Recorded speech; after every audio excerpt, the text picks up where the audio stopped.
Baik, kita masuk poin keempat, standar pendidik dan tenaga pendidikan. Jadi masih ada sekitar 4 poin lagi ya. Nah, di dalam standar pendidik dan tenaga pendidikan ada beberapa item yang harus dimiliki.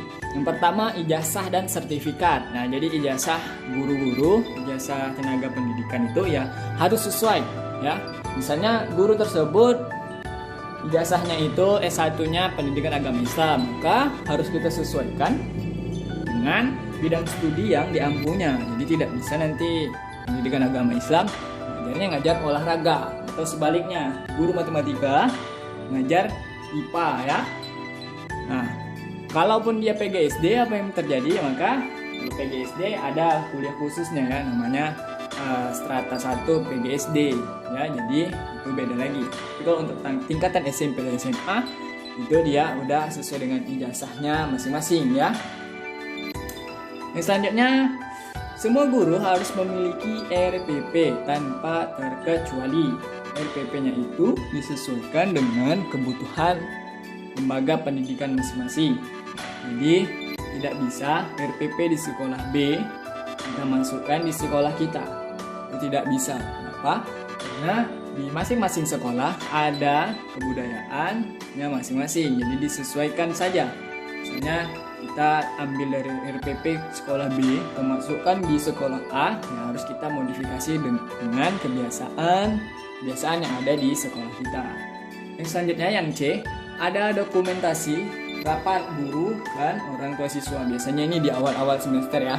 Dokumentasi rapat ya, pertemuan antara guru dan orang tua. Selanjutnya harus ada SK pembagian tugas ya. Jadi kita harus membuatkan SK pembagian tugas, jelas tugasnya masing-masing ya. Yang kelima ada RKS dan ada RKHS. Ada yang tahu ini apa RKS dan RKS? RKS itu adalah rencana kerja sekolah. Kalau dia madrasah berarti RKM, rencana kerja madrasah. Dan RKS, rencana kerja anggaran sekolah ya. Jadi ini biasanya disusun di awal tahun. Setiap awal tahun harus membuat RKS dan RKAS, rencana kerja sekolah dan rencana kerja anggaran sekolah. Yang F, ada dokumen kerjasama dengan pihak lain. Jadi tidak bisa juga kita sekolah tidak ada kerjasamanya dengan pihak lain. Nah, jadi harus ada. Kalau pengen standarnya baik, maka harus mempunyai dokumen ataupun ini bukti ya, bukti kita itu ada kerjasama dengan lain. Contoh misalnya ke perusahaan ya, perusahaan apa yang bergerak bidang industri kah atau jasa ya, kita harus ada kerjasama. Yang selanjutnya ada surat tugas untuk guru ya. Terakhir, di standar pendidikan pendidik ini harus ada jadwal monitoring, yaitu jadwal supervisi kepala sekolah terhadap guru masing-masing. Nah, itu ada pada standar isi tadi ya, jadwal monitoringnya. Oke, next yang selanjutnya ada standar sarana dan prasarana. Ini 5 ya, 5 standar sarana dan prasarana. Itu ada beberapa item poin yang harus dipenuhi di dalam standar sarana dan prasarana. Nah, yang pertama ada surat tanah. Yang kedua harus punya izin mendirikan bangunan. Yang ketiga mempunyai inventaris sarpras, jadi catatan-catatan sarana dan prasarana atau apa aja, baik itu secara keseluruhan maupun inventaris kelas. Jadi harus punya atau inventaris ruang kepala sekolah dan lain-lainnya.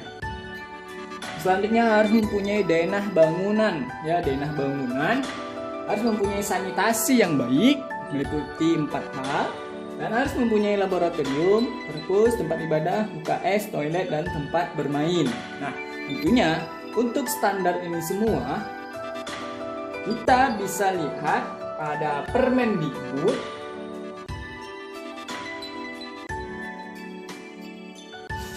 nomor 24 tahun 2007. Di sini pada Permendikbud ini dibahas secara detail untuk ukuran bangunan apapun itu yang meliputi standarisasi pada sarana dan prasarana pada sebuah sekolah.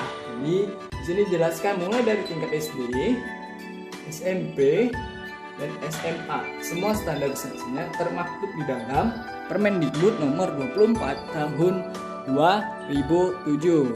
Oke.